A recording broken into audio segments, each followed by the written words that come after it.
오늘은 이 시간에 성경에서 말씀하고 있는 우상, 형상, 사실은 이 우상과 형상을 따로 제가 말씀을 드려야 되는데 오늘 이 우상에 관한 말씀을 드리겠습니다. 성경에서 나오는 우상의 그 참뜻은 무엇을 의미하는지를 오늘 말씀을 드리려고 합니다. 이렇게 제가 말씀드리기 전에 제가 한 가지 우리 말씀을 들으시는 분들에게 몇 가지 제가 좀 피력을 하려고 합니다. 이 하나님의 말씀은 굉장히 냉정하죠. 진리는 정말 냉정한 것입니다. 그럼으로써 이런 어떤 주님을 믿는 가운데서 이렇게 하면 복 받습니다. 주님 열심히 믿으면 복 받고 또 순종을 해야 됩니다. 라든지 이렇게 달콤한 말로만 할 수 있습니다. 저도. 그런데 사실 성경에서 말하고자 하는 것은 그것보다는 정말 진리를 깨닫는 그런 과정을 어떻게 하면 진리를 깨달아서 영적으로 우리들이 거듭나는 그런 것을 가르치시려고 하는 거기 때문에 그리고 또 이 성경 자체는 어찌 보면요 목자들에 대한 굉장히 혼을 내는 목자들을 가리키는 말씀이 굉장히 많습니다. 그러다 보면 자연히 이 말을 깨우치게 하려면은 굉장히 딱딱하죠. 그리고 그 달콤한 말이 될 수가 없습니다. 그걸 먼저 여러분들이 좀 그거를 잘 좀 알아주셨으면 합니다. 자, 그래서 오늘은 그 우상에 관한 말씀을 드리는데요. 이 우상은 성경에 왜 이런 말이 나오냐면 우상에게 경배하지 마라, 절하지 말라 하는 말이 참 수없이 나옵니다. 하나님께서 모세한테 십계명을 주죠. 그러니까 선민한테 주는 십계명을 주고 언약을 하시죠. 그 십계명을 가운데도 뭐뭐하지 마라 하는 모든 그런 것이 들어있습니다. 자, 이스라엘 백성한테 준 그 십계명인데 지금 현재 우리로서도 영적 그리스도인들도 이것을 그때의 율법으로 준 것을 지금 우리가 그걸 어떻게 다 지킵니까? 그때의 선민 시대의 율법은 이거 십계명 이외에도 굉장히 많습니다.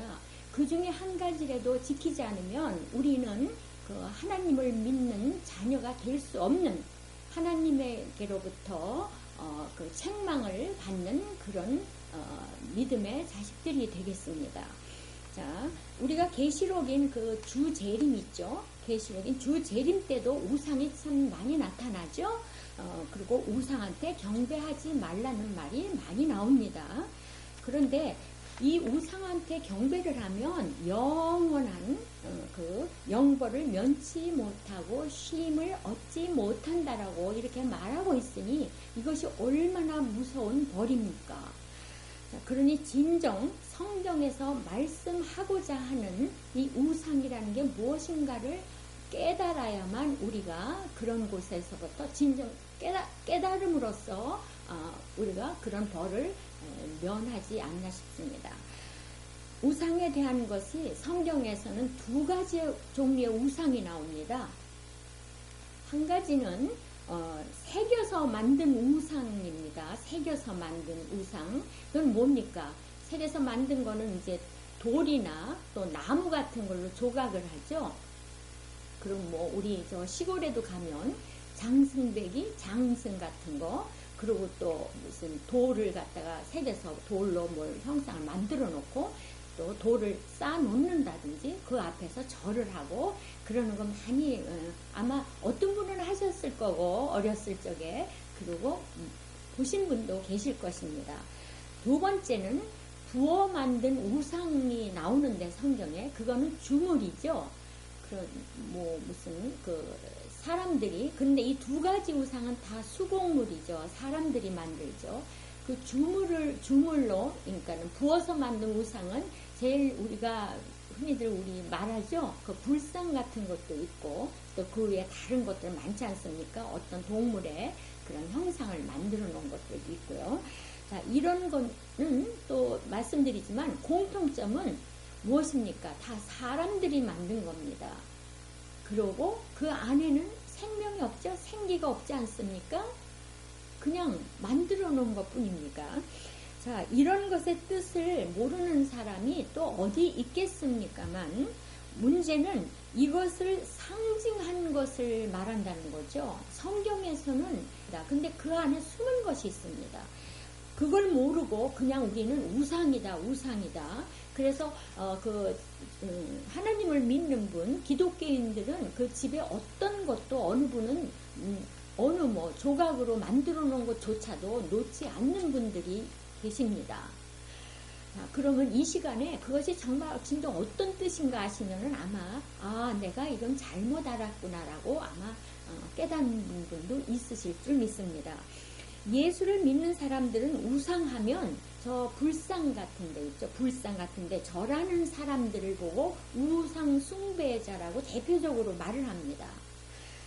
자, 더구나 교회 안에서 우상은 상상도 못하는 거죠.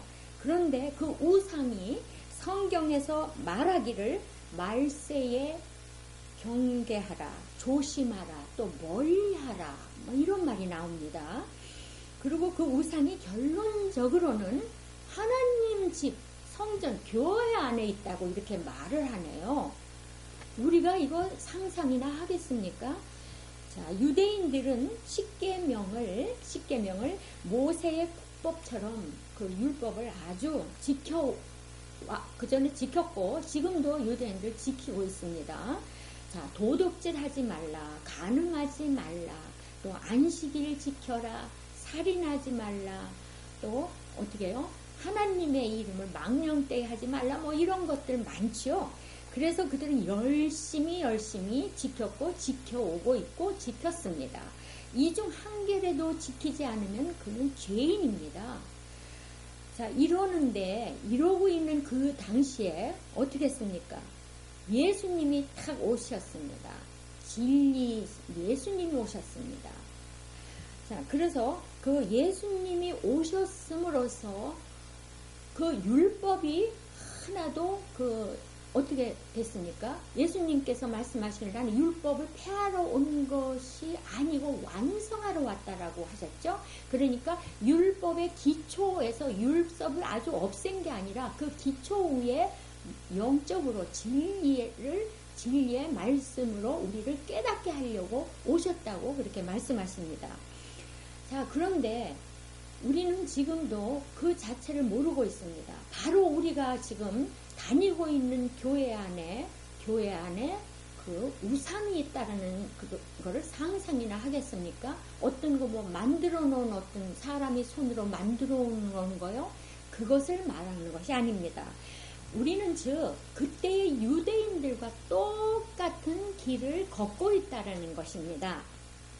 우상도 그렇지만요, 안식일에 관한 거, 또 하나님의 이름을 망령되이 하지 말라는 거, 이런 거는요 다 믿는 자들이 저 이방인들이나 그렇게 하는 걸로 손가락질을 했습니다.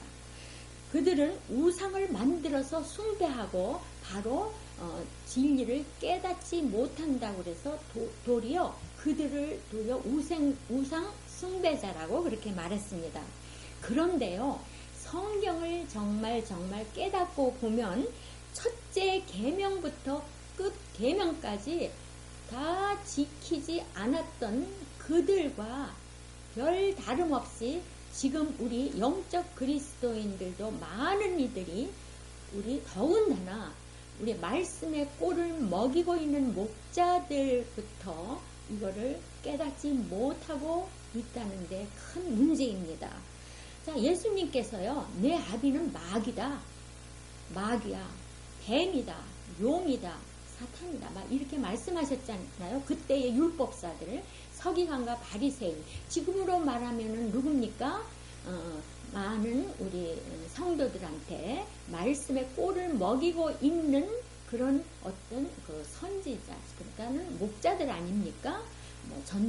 전도잖아요. 자, 그런데 예수님은 그렇게 말씀을 하셨다는 겁니다. 그리고 너희들이 곧, 바로 이거죠. 너희들이 곧 우상이다. 우상을 우상하는 짓을 하고 있다라고 이렇게 말씀하신 거죠. 하나님의 이름을 이렇게 열었다 하면 그들은요, 여호와 찾고 아브라함 찾고 또 야곱의 하나님, 모세 할아버지 어떠니 이렇게 막 찾고 그랬습니다.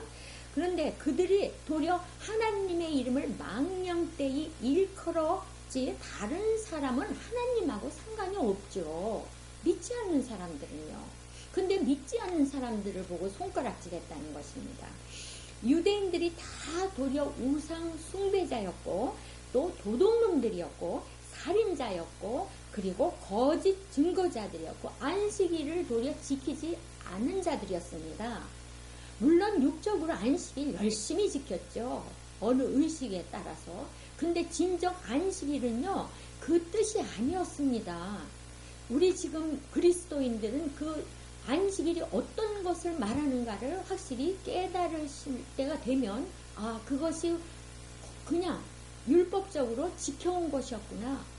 도리어 우상 숭배를 한 거나 마찬가지였구나 하는 걸 깨닫게 되실 것입니다. 자, 율법은 뭐라고 그랬습니까? 분명히 성경에 뭐라고 말씀했습니까? 율법은 장차 오는 좋은 일의 그림자요, 모형과 그림자다 이렇게 말씀했습니다. 그저 그 율법에 매여서 그것을 지키려고만 하는 그런 혈안이 돼 있었지, 결국 참이 나타나고 진리가 나타나고 그랬을 때 어떻게 했습니까? 예수님이 나타났을 때 저버리고 박해를 하지 않았습니까? 외면하고요. 자, 그럼 우리 안식일도 한번 볼까요? 유대인들은 안식일을 지키는 걸 금요일 저녁부터 토요일까지가 안식일이죠. 그러나 오늘날은 우리들이 주일날 교회 가는 것을 안식일로 지키는 걸로 그렇게 알고 있습니다. 그런데 여러분들 잘 생각해 보십시오. 토요일이, 안식일이 토요일이 일요일로 바뀐 것 뿐이지 나아진 게 뭡니까? 그렇죠? 그러니 성경에서의 진정한 그 우상의 뜻이 무엇인지도 모르는데 우상한테 경배하고 또 안 하고가 어떻게 그 자체를 안단 말입니까? 그렇죠? 또 간음에 대해서 얘기해 볼까요? 성경의 간음.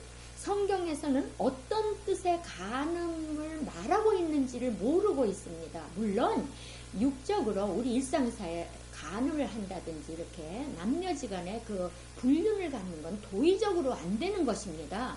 그런데 성경에서 그 간음을 빗대해서 말씀을 하신 겁니다.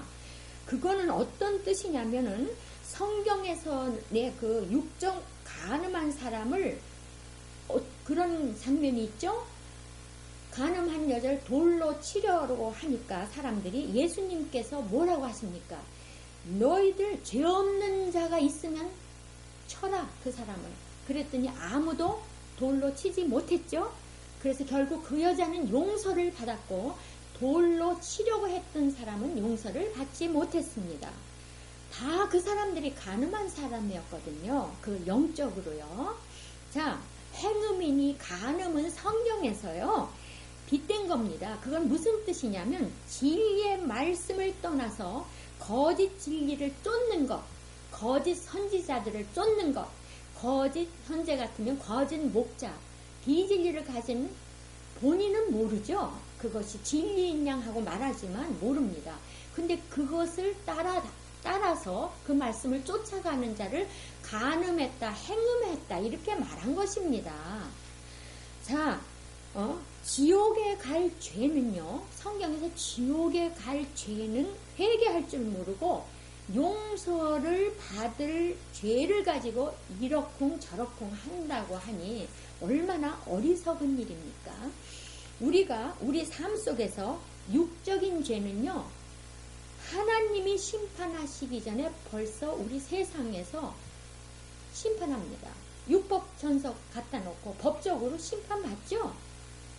예수님이 말씀하시기를 이 도둑들아, 도둑놈들아, 이 예루살렘 성전이 다 절도요 강도지라는 곳이다 이렇게 말씀했습니다. 그런 강도니 절도자한테 손에 넘어갔다고 이렇게 말씀하셨습니다.